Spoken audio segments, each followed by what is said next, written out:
Thank you, Right Honorable Speaker, for allowing us time to think through the ends of our planning. This exercise, Right Honorable Speaker, on our side, is even more critical than the day for appropriation, because it speaks to the aspirations and the frustrations of our people. It actually sheds a light on whether government does understand people's frustrations. And going through the BFP and attendant sub-reports, you wonder whether the component of perspective planning is still operative. And I'm glad that the Honorable Lugolov is here. He was a very, very potent chairperson of the budget committee.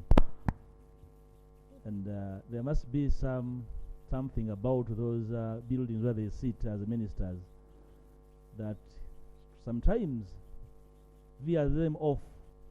But I'm glad this debate has taken place, Right Honourable Speaker, and I'll make brief remarks on 4 or so issues, but briefly. My Shadow Minister for Finance did the capping on our perspectives on this BFP, and I only tried to buttress some of the issues that I felt imperative for the consideration of this House of Parliament. Right Honourable Speaker,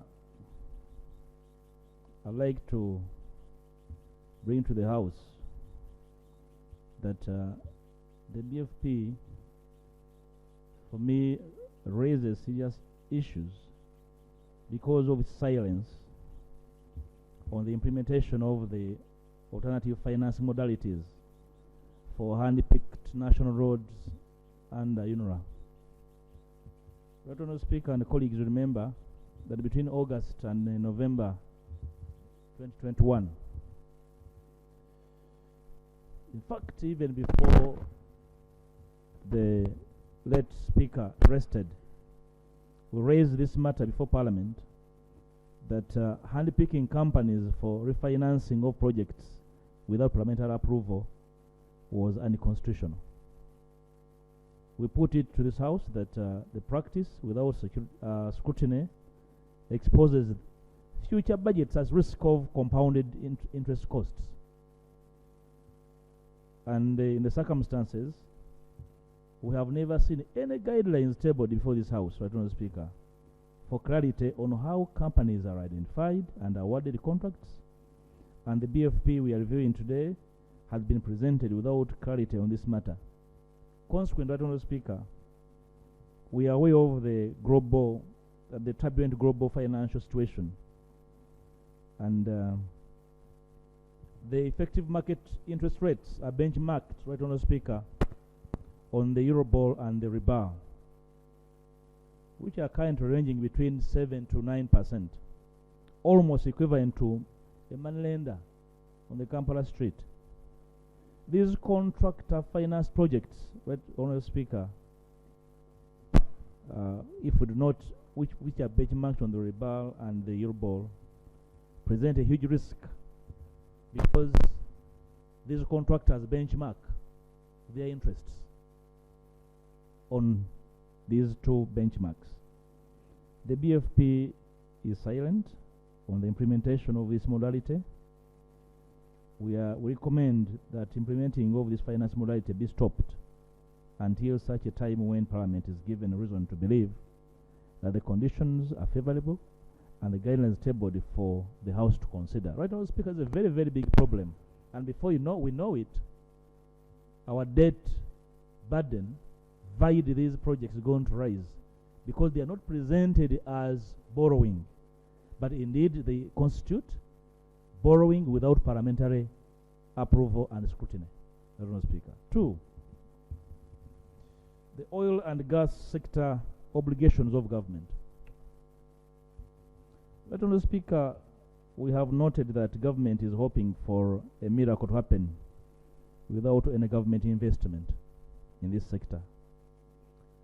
And at various fora, the executive shows the excitement of an upcoming crude oil refinery, via the final investment decision as we know it, in which the investor will raise 60% equity, while government is touting around a commitment of 40%. That's about 1.8 billion US dollars of the total estimate of the $4.5 billion project. Mr. Speaker, this would imply that government has to raise money to support UNOC, with at least 6.7 trillion being its 40% equity as a contribution to the refinery. I have noted lack of details on the refinery project, including any commitment in terms of taxpayer obligations on this project. And we are talking about the huge public investment plans without resources voted on them in the BFP. Mr. Speaker, we probably need to rethink the funding model for such projects, and especially in circumstances where the huge funds we have like NSSF are under threat. So there's no indication of how they're going to fund the commitment of 40% of the FID. We remember the funny fair at Kororo of launching the final investment decision. Those who partook of water and soda, congratulations. But there's no commitment on that. 3, the maturing bills of exchange and the promissory notes, Mr. Speaker. The BFP is silent on the breakdown of the fast expanding interest payments provided for in the budget. The resource envelope, if you look at page 19 of the BFP, indicates a rise in interest payments to 6.1 trillion from 4.6 trillion in the current financial year. So how did we reach this level of paying interest on debt, Mr. Speaker? It's not very clear. As you are aware, Mr. Speaker, I have my eyes and ears on every committee of parliament. And I am aware from one of the committees that they are expected they are expecting maturities of 5 promissory notes and 2 bills of exchange for local construction with a combined face value of 287 billion. How is this being treated in the resource envelope? It's not clear. Is this not one of the major reasons why taxes are expected to grow?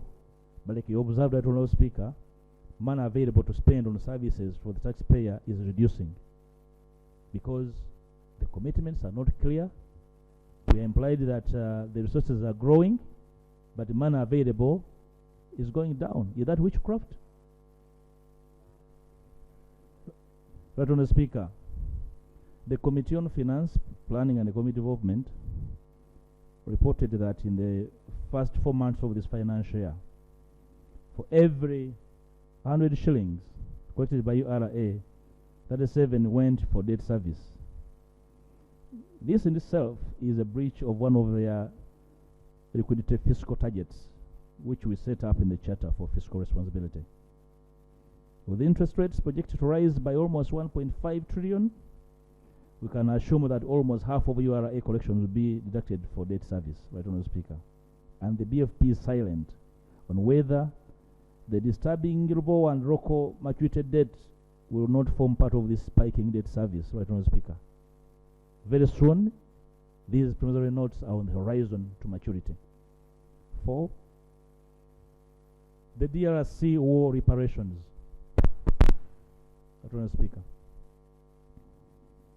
The BFP is totally silent on this private arrangement between some state authorities in Uganda and the DRC. This parliament has never been briefed on this debt, including the terms of the debt service and the duration of this debt. The question I could raise, Mr. Speaker, is that our state authorities in Uganda are so poor at negotiation.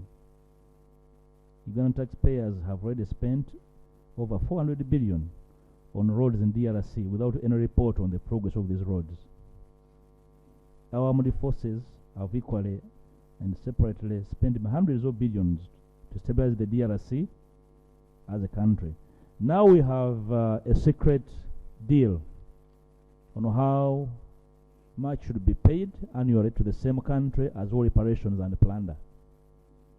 Is this money being paid to the consolidated fund in Kinshasa or some commercial bank account anywhere between Uganda, Kampala and Kinshasa? The minister who is paying out this plunder cash should brief Parliament. And not talked about anywhere in the BFP. So is it money moving between private hands so that we do not have to capture it in our official record, Right Honourable Speaker? 5, Right Honourable Speaker, and second last for that matter, the Karuma Dam debt repayment and the commercial operation debt. Right Honourable Speaker, this is one of the major public investment projects, and my sense is that it does appear in the long-term investment projects of government.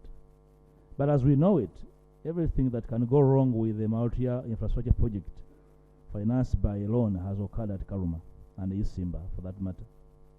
And the BFP is mute on the issue of debt repayment for these projects. Mr. Speaker, Karuma Dam has been at 98% completion level since 2019, with multiple extensions approved before commissioning. The loan to finance the dam had extensions, has a 7-year grace period expire in 2020, as we know it, implying that repayment should have begun 2 years ago. And from my knowledge of project finance, Right Honourable Speaker, it is illegal in such a market-based project to begin debt repayment before declaration of the commercial operation debt. Government can't declare such a debt without commissioning. How much is the annual debt repayment for Karuma, and how is it being treated in the BFP? Somebody highlight for me where it is existing.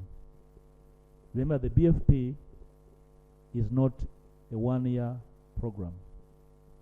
It's medium term. And we'll have had an indication of how this is going to be treated, Right Honourable Speaker.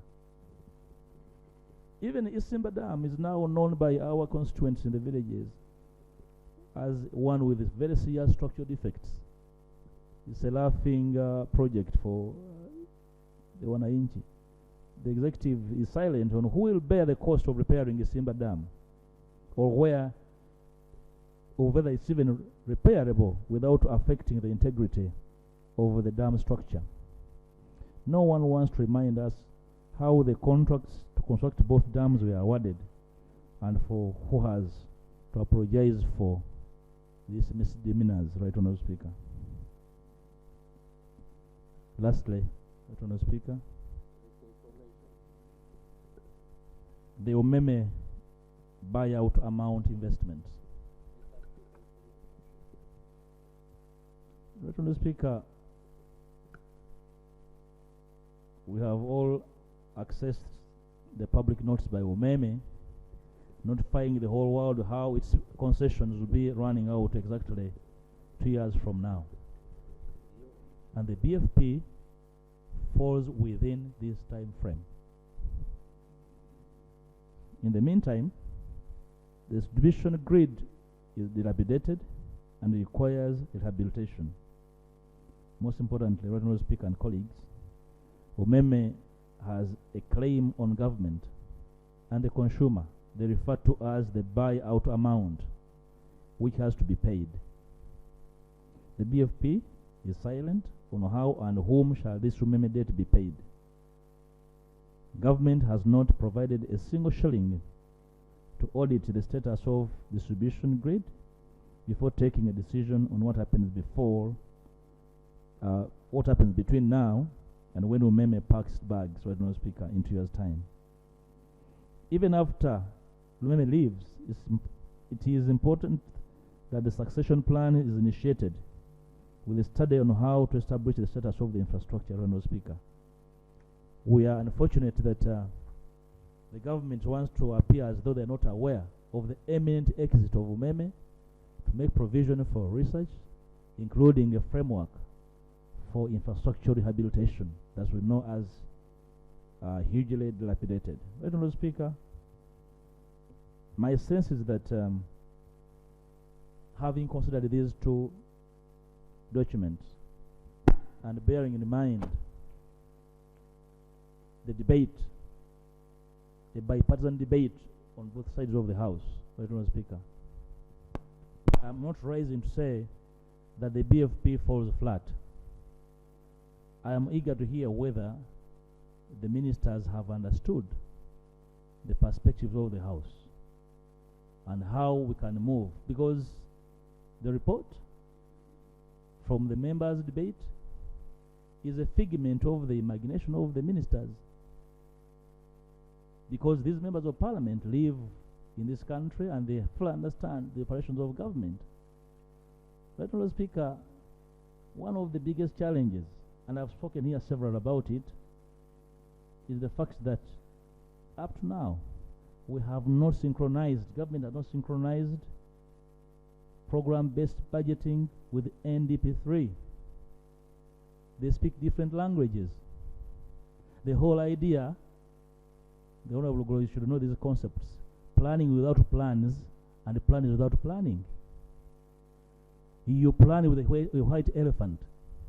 So this plan will remain a white elephant unless there's synchronization of the plans on paper and what you actually intend to do with the money when you actually get it. The two do not speak the same language.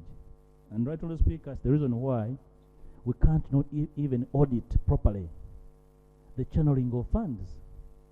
It's one of the reasons why a budget performance report is difficult to come by, because the people implementing the budget know that actually they are doing their own things.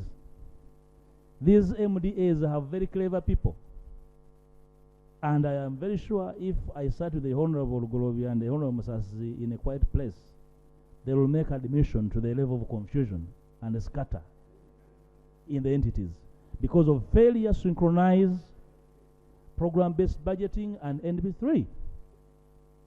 You can imagine that the program-based budgeting does not have an ME framework.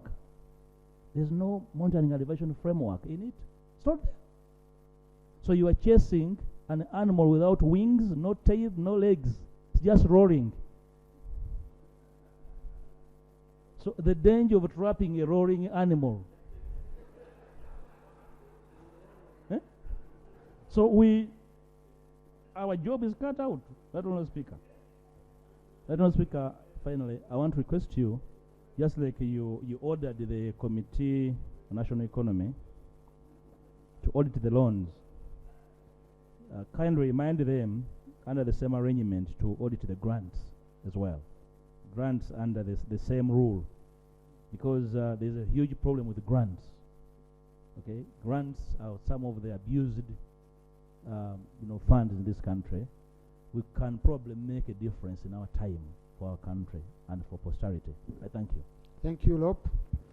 Thank you.